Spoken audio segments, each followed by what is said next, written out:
welcome back to my YouTube channel. Forgive me, my voice is kind of husky this morning. I don't know, I was coughing. But welcome back to my channel. My name is Georgina Okakoso, and if you're just seeing this beautiful face on your screen for the very first time, you're highly welcome. If you're a regular, a returning subscriber, thank you so much for always coming back and watching my videos. And if you're new on this channel, thank you for clicking and watching this video, and we hope that you like and subscribe and join the family.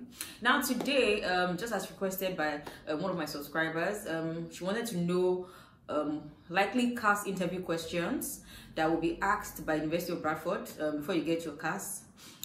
So I decided to sit down today and film that for herself and every other one that will be needing this sometime soon. So without further ado, I have a copy that I used in preparing for my own interview. And yeah, let's get right straight into it. But guys, before we head on to the video, you know what to do. Please smash that like button because I know you would love, enjoy, the content of this video, and also subscribe. Consider sharing with your family and friends that are thinking of coming on this journey with you, even if it's not to the University of Bradford. These questions are general questions that they just need to be abreast of, just in case of either a visa interview or interview by the school for the CAS letter. So let's get straight right onto the video for today. So first things first, I'll just let you know is that most of the videos are done they're done via like e-interviews. They're done via Zoom or Google Meets or Google Hangouts and things like that. So what you need to do is just ensure that you are in a quiet place, you are properly dressed, and that you're confident, and just be yourself. It's nothing to be anxious or have anxiety about. It's just a simple chat that you can have. So just be free and just let it pour out of your heart. That's it. So let's head straight right into the first question. So these are likely questions. Again, it does not mean that these are the questions particularly that you'll be asked, but just to help you prepare, I'm going to just read out a few of these questions. And if you want like a copy of it, you can send me a message on my Instagram handle, like a DM on Instagram, and I'll definitely send that to you. So let's go. The first question is, why did you choose the University of Bradford? So this could be University of Hull, University of Manchester. The school, we want to know why you chose them, and this should have been stated kind of in your statement, right? Your personal statement. You should have hinted one or two of these things there. So I think the best way to answer this question is for you to go and find out what the school facilities are, what the school is known for. For example, if they have an award in the department or faculty that you're applying to, just things like that, things that will let them know that you read about them. So just go to the website of the school. You see a lot of facilities. If I'm to make reference to Bradford, for example, they have lots of facilities. The environment is friendly, it's student friendly, cost of living is okay. So just look for one or two things to just say, just to make them understand that okay, you did your research on the school and you have like valid reasons why you choose the school. Then it could be, did you apply anywhere else? So after asking why you applied to Bradford, they could also ask you if you applied to any other school. So you can mention 2 or 3, or as your case may be. The second question is, why did you choose your course of study? So your modules and the facilities in the school, back again. So why you choose your course of study, you have to explain to them why you want to do that particular course that you have chosen. This shouldn't be difficult because I know that if you're choosing a course, then you must have a reason. So the thing is just for you to let them know why you chose that course, and maybe just narrow it down to the school, why you chose that course in the school. For example, we've heard that the school is best in teaching this and this and that. You've heard that they won many awards in this and this and that, and these are the reasons why you chose that course in that school. Just to make it more personal, give it that vibe. Number 3, how do your studies fit into your career plan? What is your current job? How long have you worked for them? What company do you work for? And will you be returning to work for them after your studies? Now this is like 4 questions, right? How would your studies fit into your career plan? Originally this video is not to answer the questions, but I'll just touch on them. So how does your studies fit into your career plan? I think everybody knows their journey. For me, as most I've heard from my other videos, I'm just an accountant and I chose to study financial technology.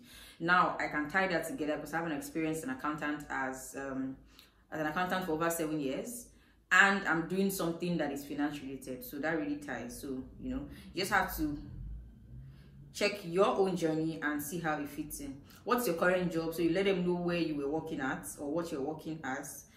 how long have you worked for them, and then what company do you work for, and will you be returning to them? So this question, definitely you should say yes, you are returning to your company. You came here to learn more skills that will, you know, help you, you know, add value to your company, the country, the community, and all that. So yeah, that's a hint though. Question 4, how will this qualification benefit you financially in the working market? What is the average salary? Will there be a job promotion opportunity? So you should have done your homework, right, to answer this question. Depends on the course you are choosing. You can check the salary ranges of that course. For example, I'm doing financial technology. I checked how much I would earn after masters, for example, in the role of finance roles like finance analyst, business analyst, fintech, you know, fintech professionals. Check what they earn. So this is how you can answer this kind of question. You let them know what the average salary is, and you let them know that that particular role is vast and that there are a lot of opportunities available for that role, so you won't have an issue migrating to the work market after your masters, for example. And yeah, so definitely it will benefit you financially, career wise, and all that. So that's how to answer questions like that.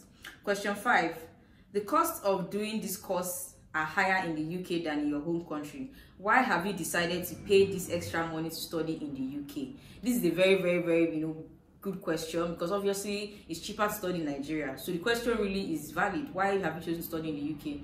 So for me, the kind of course I took, I couldn't find a university that does financial technology. Maybe because it's new, so you can't find a lot of schools that are doing it, right? Especially in Nigeria. So this was one of the reasons why I gave them. And then I said that the UK, you know, gives more opportunities for people. I want to learn in the diverse environment. I want to, you know, get cultural knowledge, expand my, you know, just some kind of things that will make you value why you are spending so much to go to the UK to study. So that is how you can answer the question. But you can do your research and see why you should study in the UK on Google. There are so many things that come up. You can pick the one that relates with you. Something that you can easily remember. You don't need to cram. Just something that really, really speaks to you. It's going to be that easy.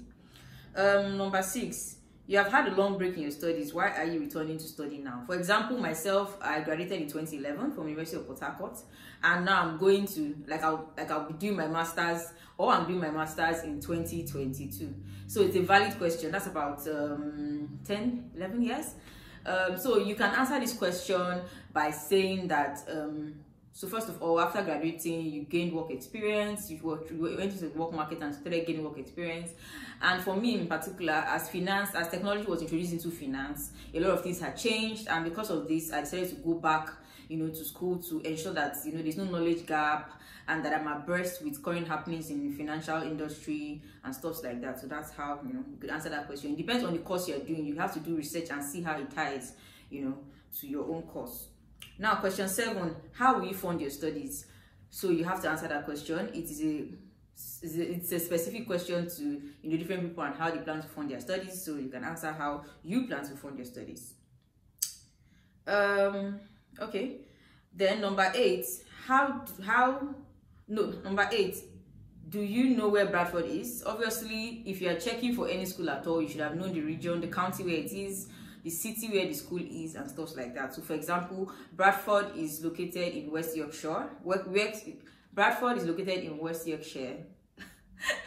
West Yorkshire, and obviously University of Bradford is in the city Bradford. So you have to know at least where your school is located, right? The west, north, the south of England. If it's Wales, if it's Scotland, if it's Glasgow, if it's Edinburgh, you have to know where the school is situated. So yeah.